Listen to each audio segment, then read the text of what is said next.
Pangalan sa silong ng langit, sukat ikaliligtas ng tao sa maliban sa pangalang Hesus Kristo. Gawa 4 versikulo 12. Maliwanag po 'yan. Acts chapter 4 verse 12. Walang ibang tagapagligtas.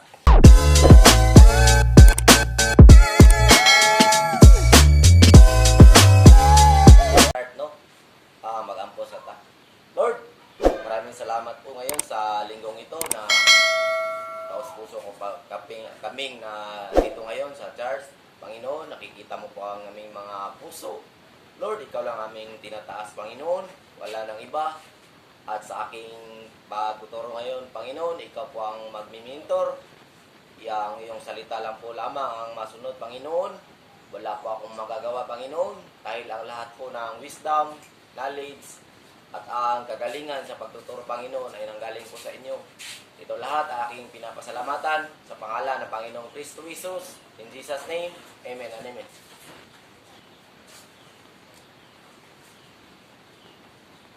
Recap tanong.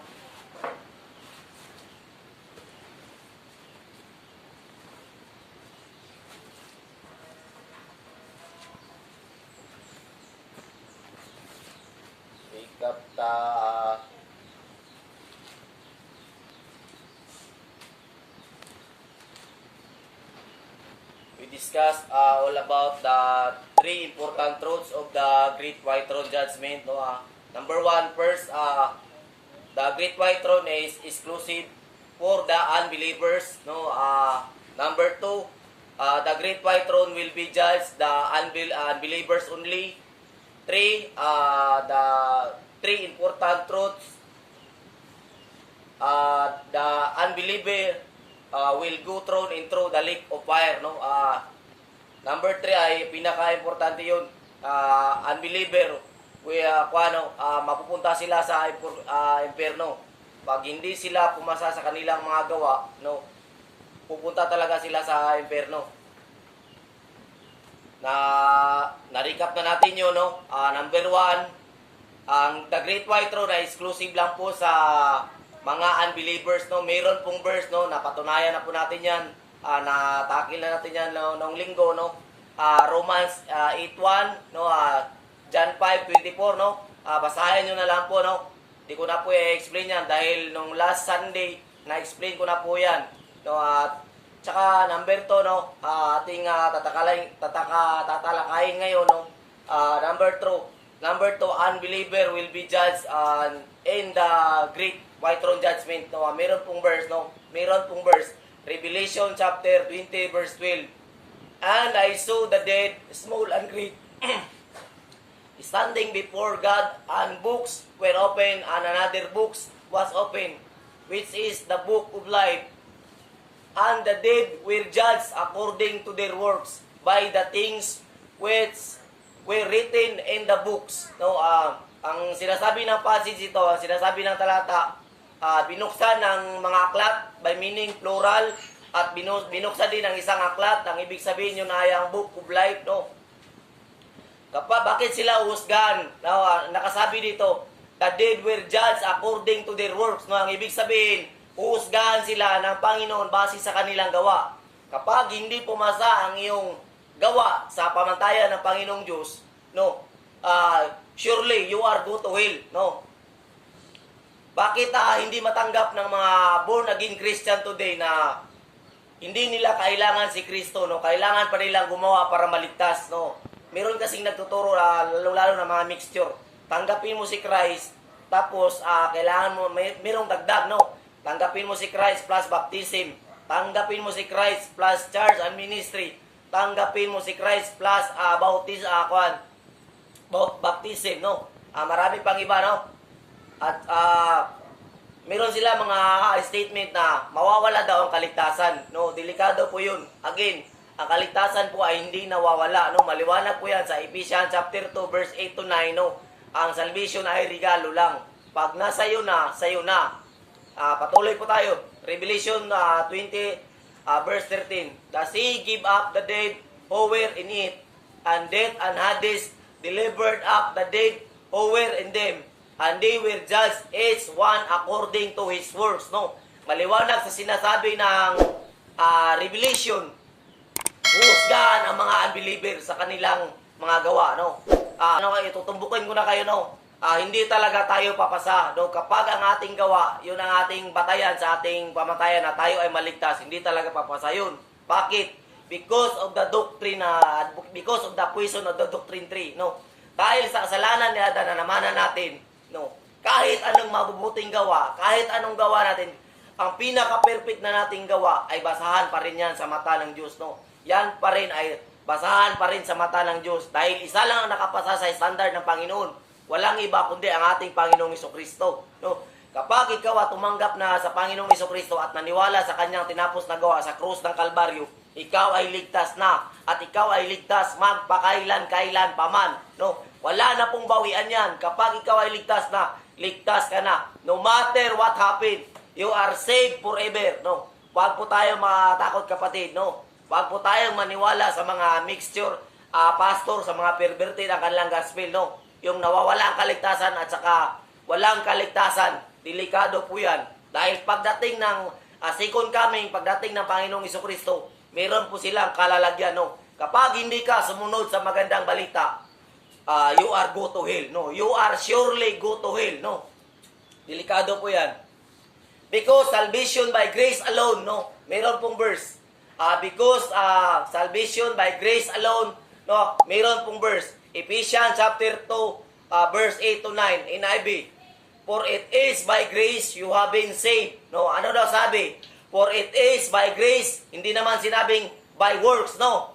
For it is by grace you have been saved. Ano daw? You have been saved. Ibig sabihin ng been, past participle, hindi present tense, hindi future tense. Ibig sabihin, napakaliwanag na sinasabing past participle, tapos na. In the moment you receive Jesus Christ, receive and believe what He did on the cross, you are saved forever.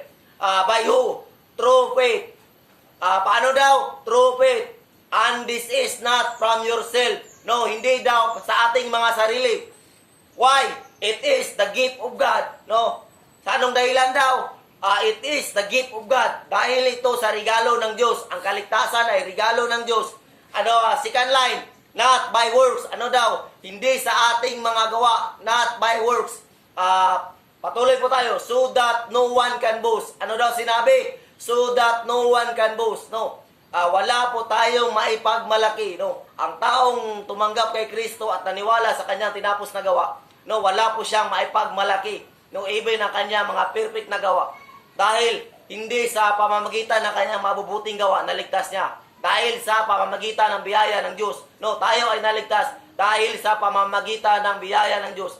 Ang ibig sabihin, no, ito ay regalo. Regalo lang, kapatid, no, maliwanag sa sinasabi ng talatang ito. Ang kaligtasan ay regalo. No, basahin nyo, Ephesians chapter 2, verse 8 to 9. No, maliwanag po yan.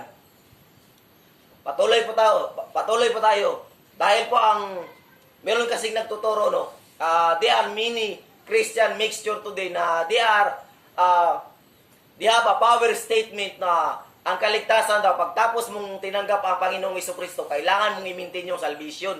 No, kailangan mo daw i-maintain yun. No, delikado po yun ang ganyang pananaw, no.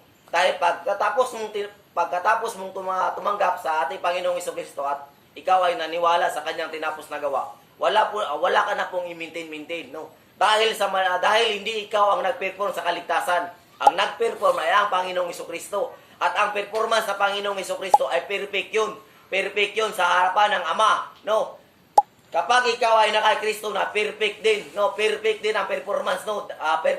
Performance mo dahil yun sa Panginoong Hesukristo. Hindi yun sa iyong mabubuting gawa. No?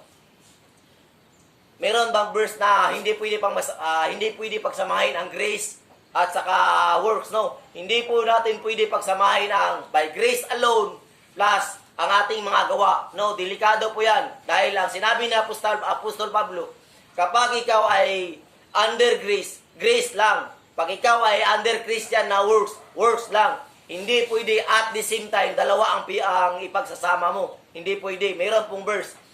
Romans chapter 11 verse 6, New King James Version. And if by grace, then it is no longer of works. Otherwise, grace is no longer grace. But if it is of works, it is no longer grace. Otherwise, works is no longer work. Ang ibig sabihin, Tagalogin ko, hindi pa ang biyaya kapag dinagdagan mo ng kaunting patak ng works, hindi na biyaya. Ganon din ang works, kapag dinagdagan mo ng kaunting patak ng grace, hindi na works yun. Kaya ang ibig sabihin ni Apostol Pablo, hindi pwede dalawa. No, pagdating sa kaligtasan, hindi pa pwedeng dalawa. Mamimili ka. Ikaw ay by grace alone or by works alone. Hindi pwede mixture. No, hindi pwede mixture. No mixture, strictly no mixture, no. Kasi hindi mo pwede ipasok yung mabuti ang bagong alak sa lumang sisidlan. Hindi pwede 'yon. At hindi mo rin pwede ipasok ang lumang alak sa bagong sisidlan. Hindi pwede 'yon. 'Yun po ay no mixture. Ang ibig sabihin ng bagong alak, 'yun po ang new covenant, at ang bagong sisidlan, 'yun po ay ang grace, no? By grace alone. At ang new covenant, dapat ang magsama, no? A new covenant plus by grace, sila ang partner. Ang partner ay ang lumang kasunduan at ang lumang sisidlan. Ang lumang alak at ang lumang sisidlan. Yun po ay ang old covenant at saka kautusan. Sila po ang magkatandim, no? Sila po ang magkatandim. Hindi pwedeng by grace at saka hindi pwede by grace tapos gawa, no, by works. Hindi pwede mixture. Delikado po 'yan. No, strictly no salvation in the mixture, no. Napakasakit na katotohanan ito, no. There are many Christian today, they nagtuturo ng mga mixture gospel, no. Mga perverted gospel. No, delikado po 'yan, no. Ito ay pinakamasakit na katotohanan. Wala po talagang salvation diyan, kapatid. Walang salvation sa mga mixture, no. Si Apostol Pablo po ang may sabi. Bakit daw? Kasi mayroong verse, no, na nagpapahayag, no. Kapag ang tinapos na gawa ni Kristo ay iyong dinagdagan, no, hindi sapat ang tinapos na gawa ni Kristo para ikaw ay maligtas forever. Yun po ay insulto sa ating Panginoong Jesucristo. Insulto po yan sa Ama, insulto po yan sa Holy Spirit, insulto po yan kay Kristo. Napakalaking insulto yan, no? Dahil ang tunay na Diyos nagkatawang tao para maligtas tayo. No, nagkatawang tao siya ang nagsakripisyo, siya ang nagperfect ng kautusan. No, tapos i-reject mo lang si Kristo at dadagdagan mo ang kanyang tinapos na gawa. No, mayroong verse, Hebrew chapter 10 verse 29 in NIV. How much more severely do you think a man deserves to be punished o mayroong punishment who has trampled the Son of God underfoot, who was treated as an unholy thing, the blood of the covenant that sanctified him, who has insulted the Spirit of grace. Sino ba ang Spirit of grace? Jesus Christ alone. No. Kapag ang kaligtasan ay ang kaligtasan by grace alone, through faith alone, in Christ alone, yun ay dinagdagan mo. No, you are insulting Christ. You are insulting the Father. You are insulting the Holy Spirit. No. You are insulting the Trinity. No, you are insulting the Triune God. No, malaking insulto po yan. No, ang kaligtasan po, yung kaligtasan na tinapos ni Kristo sa Kalbaryo sa krus, yun po ay perpekto. No, pagdating sa doktrina ng salvation, wala na pong idadagdag at wala pong ikukuha. No, sapat na yung maligtas ka sa performance ng Panginoong Jesucristo, kapatid. Sapat na po yun. By grace alone, in Christ alone, through faith alone. No, sapat na po yun. Yun po ang tamang salvation, kapatid. If you reject grace, no, kapag ni-reject mo si Kristo, strictly judgment will be applied, no. Kapag ni-reject mo ang kaisa-isang solusyon ng Ama na tagapagligtas, no, ang tagapagligtas. Walang iba kasing tagapagligtas. Balibalik ta rin man natin ang Biblia, walang ibang tagapagligtas, no. Walang binigyan ng pangalan sa silong ng langit, sukat ikaliligtas ng tao sa maliban sa pangalang Hesus Kristo. Gawa 4 versikulo 12. No, maliwanag po 'yan. No, Acts chapter 4 verse 12. No, walang ibang tagapagligtas sukat sa ikaliligtas ng tao maliban sa pangalang Hesus Kristo na ibinigay ng Ama. No. Walang iba yun, kundi lang. Hindi ang religion, hindi ang mga pastor, hindi ang mga pare, hindi ako, hindi ang Bible teacher. Walang ibang tagapagligtas. Si Kristo lang. At maliwanag po yan sa John 14:6, no? Walang ibang daan. No, Jesus Christ lang. Paano ka makapunta sa Ama? Jesus Christ, no? Ako ang daan at ang buhay. Walang makapupunta sa Ama maliban sa akin, no? Kapag nakakay Kristo ka na, umabot ka na sa Ama. No, kapag nakakay Kristo ka na, you are saved forever. No, you are saved forever. No matter what happen. Patuloy po tayo. Ngayon, meron kasing nagtuturo na sila ay nakadepende sa kanila mga gawa, no? Sila ay nakadepende sa kanila mga mabubuting gawa. Kaya sila daw ay ligtas, no? Dahil lang pagtanggap nila kay Kristo at imiminti na nga nila ang kanilang kaligtasan, no? No? Meron bang verse na ikaw ay husgahan, no? Base sa iyong everly careless word they have spoken, no? Yung mga salita na iyong binibitawan na careless words, no? Na inusulto mo ang Panginoon sa kanyang tinapos na gawa, no? Iniinsulto mo ang solusyon ng Ama, na kaisa-isang solusyon ng Ama na kanyang ginawa, no? Na si Kristo ang tagapagligtas, no? Ininsulto mo, you are denying the Savior, no? Strictly judgment, no? Meron bang verse? Merong verse. Matthew chapter 12 verse 36 NIV. But I tell you that men will have to give an account on the day of judgment for every careless word they have spoken. Oh, kapag nagsalita ka, no, you are insulting Christ's finished works at tinanggihan mo ang kaisa-isang solusyon ng Ama, no? Strictly, papatawan ka ng judgment ng Diyos, no? Strictly yun. Delikado yun. Patuloy po tayo. Acts chapter 17 verse 31. For he has set a day when he will judge the world with justice by the man he has appointed. No. Anong sinabi? For he has set a day when he will judge the world with justice. Sino itong nasa sanlibutan? Ito yung lahat ng mga unbelievers. Sino daw? By the man he has appointed. No, sino ba ang appointed dito? Walang iba kundi ang Panginoong Jesucristo. He has given proof of this to all men by raising him from the dead. No, sino ba ang binuhay ng Ama sa mga patay? No, walang iba kundi ang ating Panginoong Jesucristo dito ang appointed. No, delikado po 'yan. Huhusgahan tayo kapag ni-reject natin ang kaisa-isang tagapagligtas. No, delikado 'yan. Judgment will be strictly proclaimed, no. Tayo ay husgahan base sa ating mga careless words na mga sinasabi, no. Kung hindi natin minamahal ang katotohanan, kung hindi natin tinatanggap ang katotohanan na ang tagapagligtas ng Biblia, walang iba ang ating Panginoong Jesucristo at sapat na yung kanyang performance sa Kalbaryo sa krus na tayo ay maligtas, no. Sapat na po yun. Kapag ating dinideny yun, no, delikado po kapatid. Mayroon po tayong kalalagyan, no. Bakit? Kasi sapat na po si Kristo Jesus na maligtas tayo at ang kanyang tinapos na gawa, no. Hindi na po natin kailangan dadagdagan yun. Dahil lahat ng ating mabubuting gawa, kapatid, basahan yun sa harap ng Diyos. Kahit ang ating pinaka-perfect na performance na, kahit ang ating mga ministry, ang ating pagcha-charge linggo-linggo, basahan pa rin yan sa harapan ng Diyos. Kung yan ang ating batayan para maligtas tayo, no, basahan pa rin yan. Meron bang verse? Merong verse, no. Isaiah 64:6, no. NIV, napaka-standard ng Panginoon. Hindi talaga tayo papasa sa kanyang standard. All of us have become like one who is unclean. Ano daw? Lahat po tayo ay naging marumi.